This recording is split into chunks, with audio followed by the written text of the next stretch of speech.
What's up? I'm Key Wane, born and raised in Detroit. Got beats up. Glad to be here. I was born in Detroit. Like in the 8th grade, my piano teacher in class, she had a piano in the corner of the room.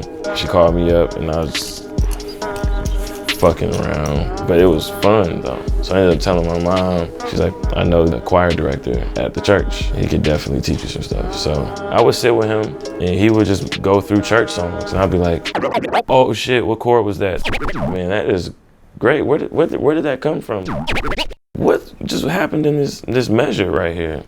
Man, I'd turn it into a song or something. Round one, man, here it is, man. Young Sean, man. You thinking I'm gonna give a shit after like Oprah shit?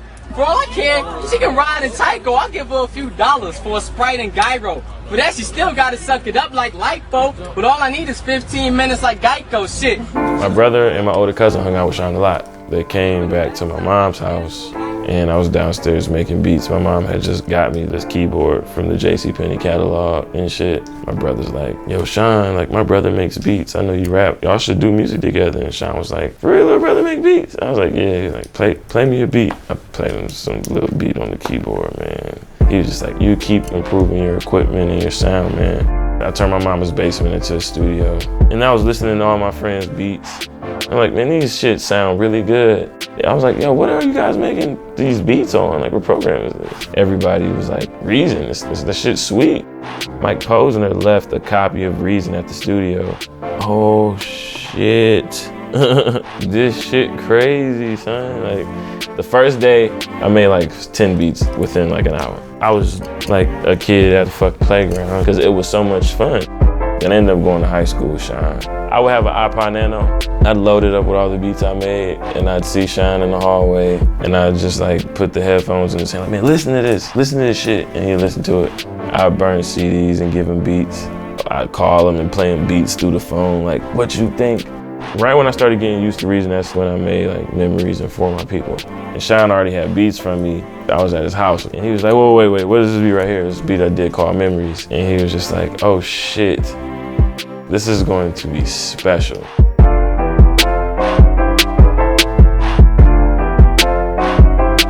The sounds in Reason are like super crisp. People be asking me like, what sounds do you use? That song is good. Like all these songs, stock sounds. Partition was a stock sound called like Tangerine. Ariana Grande, Best Mistake shit. That's just a regular piano.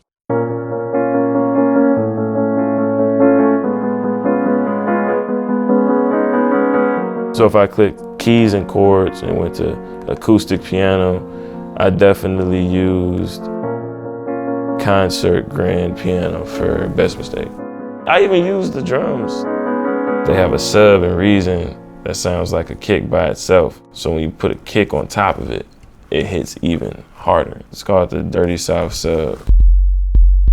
Then I tweak that shit usually with the scream, brings the color out.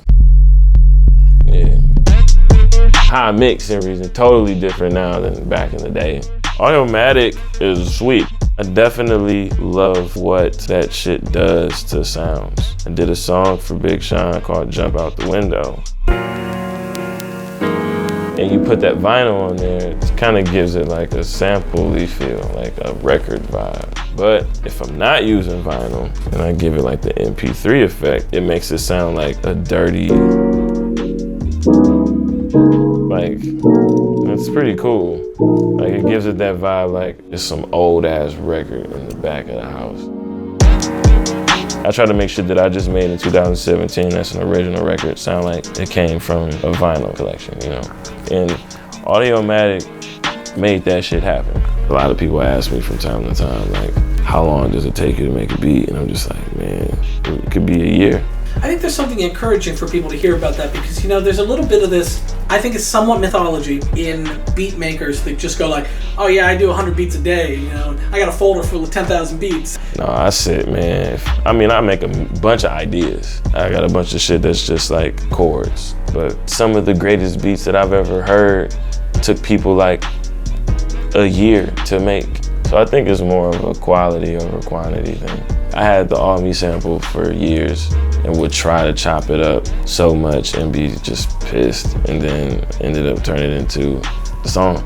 I had the sample for Sean's I Don't Fuck With You, which is like one of my biggest records, and just didn't know what to do, but I didn't like get discouraged. I just kept working it. I probably would sit in front of samples on a Monday, if I ain't like it, I sit again in front of it on Tuesday and just continue to like fuck with it. And there's situations where I walk in the studio and see Sean and play him too, and those two become singles.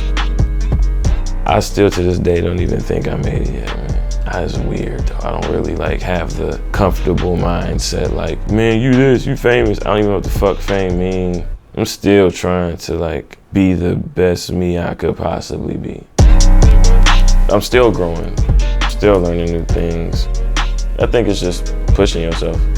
That's all. I just want to, continue to make beats, It's just fun,